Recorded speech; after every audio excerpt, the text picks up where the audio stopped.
আল্লাহ যখন যা করে বান্দার ভালোর জন্য করে। হয়তো প্রথমের দিকে আমরা সেটা বুঝতে পারি না, কিন্তু সময়ের পরিক্রমায় যখন বাস্তবতা নিয়ে সামনে আসে, দিন শেষে আমরা বলতে বাধ্য হই আসলেই ওই দিন ওই ঘটনাটা হওয়াতে ভালোই হয়েছে।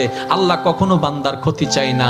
আল্লাহ যদি ক্ষতি চাইতেন সকালের নামাজ না পড়ার কারণে কান্না করে দিতে পারতেন। যদি আল্লাহ ক্ষতি চাইতেন দুপুরে নামাজ না পড়ার কারণে ল্যাংড়া করে দিতে পারতেন।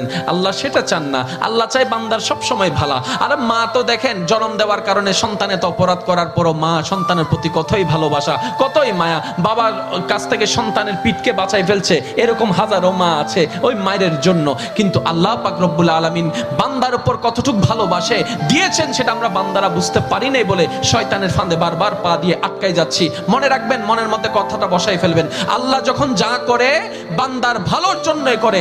একদিন না একদিন সেই ভালোটা আপনার বিবেকে এবং মনে প্রমাণ হয়ে সামনে চলে আসবে। আমি বুঝাতে চাচ্ছি আমাদের সাথে সবচেয়ে কানেকশন কার বেশি ভালো থাকতে হবে, বান্দা হিসেবে আল্লাহর, উম্মত হিসেবে নবী রাহমাতুল লিল আলামিনের। এখানের ভিতর যে কেউ চাইলে জীবন সাজাই ফেলতে পারবে। আমি বলছি যে কেউ, anybody, you can do it, not impossible.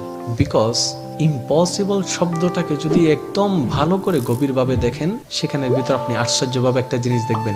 Impossible একটু যদি ডিফাইন করেন, ভাগ করেন, দেখবেন I am possible. Impossible, possible কে আলাদা রাখেন, আই এম কে আলাদা রাখেন। I am possible.